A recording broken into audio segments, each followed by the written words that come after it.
In the summer of 1976, a Florida detective opened a case file and wrote 3 words that would come to haunt one of America's most celebrated actors: armed and dangerous. The suspect: a broke 20-year-old drifter with a motorcycle, a brother, and a very unfortunate sense of humor about his boss, who had just turned up dead in the trunk of a car. His name was Bryan Cranston. And before he was Walter White, before he was Hal from Malcolm in the Middle, he was Florida's prime suspect in a cold-blooded murder. But how does a struggling actor become a murder suspect overnight, and how close did he come to losing everything before he even got started? To understand how Bryan ended up in this mess, you have to understand where he came from, and more importantly, what he was running from. Bryan Cranston grew up in Los Angeles, in a household that was 1 part dream factory and 2 parts ruin. His father, Joseph Cranston, had his own acting ambitions. But Hollywood doesn't care about your dreams, and the rejection piled up until Joseph Cranston reached for the bottle instead of the phone. When Bryan was just a kid, his father vanished. No goodbye. No explanation. Just gone, along with the family's stability, their home, their normal childhood. And in that vacuum, a very specific kind of fear took root inside Bryan Cranston, the fear of becoming his father. By 1976, Bryan is about 20 years old. He wants to act, desperately. But that fear, it follows him everywhere. And rather than let it paralyze him completely, he makes a decision that a lot of lost 20-year-olds make when life gets too loud. He decides to hit the road. Bryan goes to his brother. "Come with me," he says. "Let's ride motorcycles across the country. Let's figure out who we are." And his brother agrees. So the two of them saddle up and roll out of Los Angeles with essentially nothing in their pockets and everything ahead of them. If you've ever run from something, you already know how this ends up being about so much more than a road trip. The trip is glorious and brutal in equal measure. They're completely broke. They sleep on church floors, random lawns, anywhere someone won't chase them off.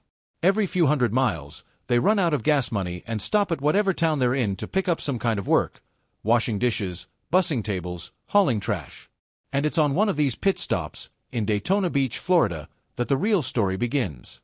The Hawaiian Inn, a Polynesian-themed restaurant in Daytona Beach that smells like sunscreen and grilled pineapple. Bryan and his brother walk in looking for work and walk out employed as waiters. And that's when they meet Mr. Wong.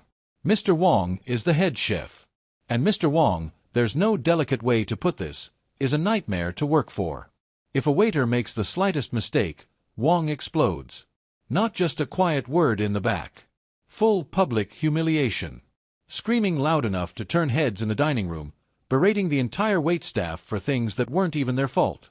He is the kind of boss you fantasize about quitting every single shift. So naturally, the staff talk. The way people do when they need to stay sane. They commiserate in the walk-in freezer, they vent in the parking lot after closing. And Bryan, a young man with a theatrical mind and a sharp sense of dark humor, joins in enthusiastically. "Maybe we should just kill him," someone jokes. And Bryan doesn't miss a beat. "We could chop him up and put him in the stir-fry." Laughter. Catharsis. Just a group of overworked, underpaid restaurant employees blowing off steam the way employees have since the beginning of time. But here's what Bryan doesn't know. There are people out there who actually mean it. Because Mr. Wong has a life outside the kitchen, and it's just as chaotic as he is. The man has 2 vices: gambling and women. And he's not subtle about either. He frequents the local dog track with enormous stacks of cash, which he waves around like a peacock displaying feathers, apparently to attract female attention. It works. But not in the way he intended. Hit subscribe. This gets darker. Fast. One evening at the dog track, a woman notices Mr. Wong. She watches him flash his cash, watches him place his bets with the bravado of a man who thinks money makes him untouchable. And she marks him. She approaches. She's charming. She's beautiful. She invites him back to her place. And Mr. Wong, completely blind to what's happening, accepts without a second thought. What happens at that apartment happens fast. While Wong is distracted, someone sneaks up behind him, and the lights go out. He's struck on the head with a blunt object. When he goes down, they clean out his cash, haul him to a car, and leave him locked in the trunk of an abandoned vehicle somewhere in Daytona Beach. The Hawaiian Inn notices Mr. Wong doesn't show up for his next shift. Then the one after that. Staff assume he quit, or that he did something that finally got him fired, or that his lifestyle finally caught up with him. No one files a missing persons report immediately, because honestly, no one is particularly worried about Mr. Wong. Meanwhile, somewhere on the East Coast, Bryan Cranston and his brother are on their motorcycles heading into the Carolinas, completely unaware that a storm is forming behind them. Then the call comes in. Daytona Beach Police. An abandoned car. A trunk. And inside, Mr. Wong. He is dead. Cause of death: blunt force trauma. The cash is gone. His watch is gone. Everything of value has been stripped from him. This is clearly a targeted robbery gone fatal, or a planned murder made to look like one. Detectives do what detectives do. They go to the last place the victim worked and start asking questions. And the Hawaiian Inn gives them plenty to work with. Did anyone dislike Mr. Wong? Everyone. Was there anyone who might want to harm him? Pretty much everyone. Is there anyone who recently left suddenly, right around the time of the murder? And someone says a name. Bryan Cranston. He just skipped town last week. The detective's ears perk up. Skipped town. Right around the estimated time of death. That's what they call in homicide a temporal coincidence, and coincidences in murder cases rarely stay coincidences for long. They push harder. Did Bryan ever say anything about Mr. Wong? And now the jokes come flooding back. The stir-fry comment. The dark humor about dismembering the boss. And suddenly, in the cold fluorescent light of a police interview room, those jokes sound very different. The detectives compile their profile. 2 men. Motorcycles. Last seen heading north out of Florida. Known to be broke, itinerant, willing to say violent things about the deceased. An all-points bulletin goes out across the region. 2 dangerous suspects. Armed and considered dangerous. Law enforcement from Florida through the Carolinas is on alert. Find them. Bring them in. And Bryan Cranston, somewhere on a sun-drenched 2-lane road, probably eating a gas station sandwich and dreaming about acting school, has absolutely no idea. Let's pause here and understand just how bad this actually is. In 1976, if you're caught as the prime suspect in a homicide, your options are slim. The evidence against Bryan, circumstantially, is damning. Means he works where the victim works, motive, publicly stated desire to harm him, and most crucially, opportunity, timing, and flight. A wrongful murder conviction could happen. It has happened to people with less stacked against them. And if Bryan Cranston is arrested, if this becomes a criminal case, there may be no Breaking Bad. No Malcolm in the Middle. No Bryan Cranston at all. The career of one of America's greatest actors is riding entirely on what the Daytona Beach Police Department does next. Here's where good detective work starts to pull the real story apart from the convenient one. A detective decides to dig into Mr. Wong's personal life rather than just his professional one. And what they find at the dog track changes everything. Witnesses remember Wong. Hard to forget a man who waved cash around like a flag. And crucially, there's surveillance footage.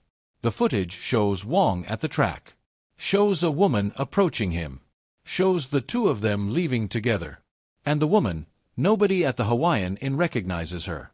No one has ever seen her around the restaurant. This has nothing to do with the kitchen staff.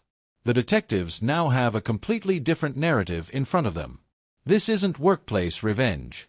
This is a honey trap. A premeditated robbery.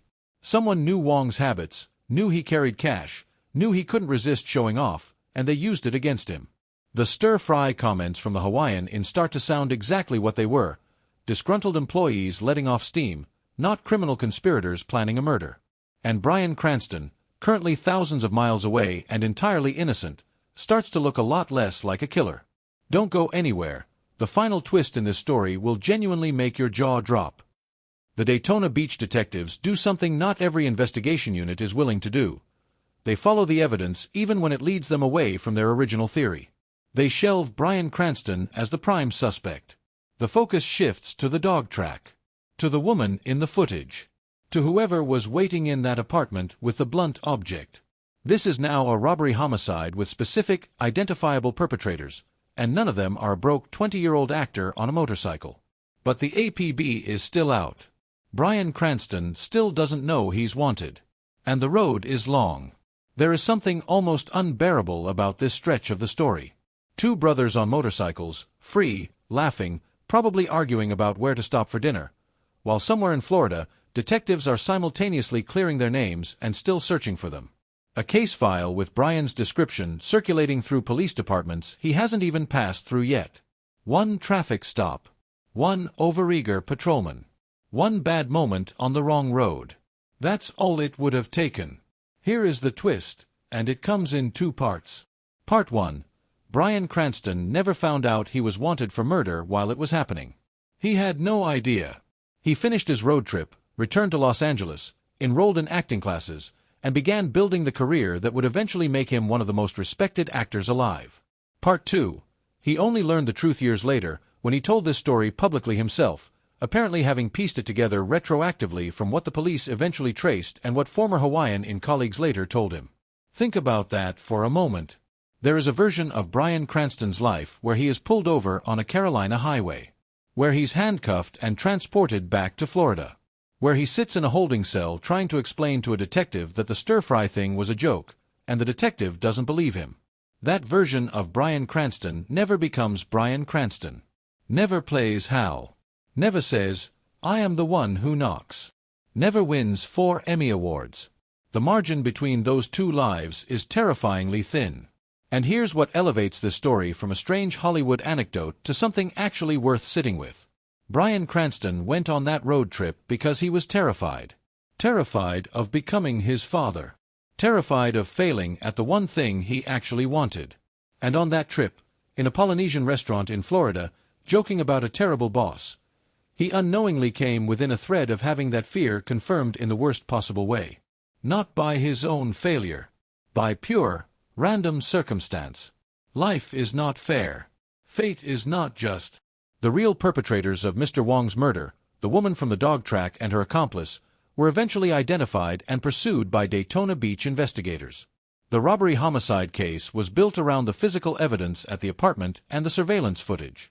Bryan Cranston's name was quietly removed from the suspect list. The APB was cancelled, and the would-be actor from Los Angeles rode his motorcycle home completely unaware that he had just survived the most consequential close call of his life. Bryan Cranston has spoken about this story with the dark humor you'd expect from a man who spent 5 seasons playing a chemistry teacher turned drug lord. He finds it funny now. The distance of decades makes it safe to laugh. But there's something in the way he tells it, something careful, that suggests he understands exactly how different this story could have ended. Walter White once said, "I did it for me. I liked it. I was good at it. And I was alive." In 1976, on a road through the Carolinas, a young man named Bryan Cranston was also alive. And he didn't even know how close he came to not being. If this story found you, it was meant to. The Last Witness never lets the record die. Drop a comment. What would you have done differently if you were Bryan Cranston on that road? Would you have gone back to Florida once you found out? Until next time, watch your back. Watch your words. And always check the trunk.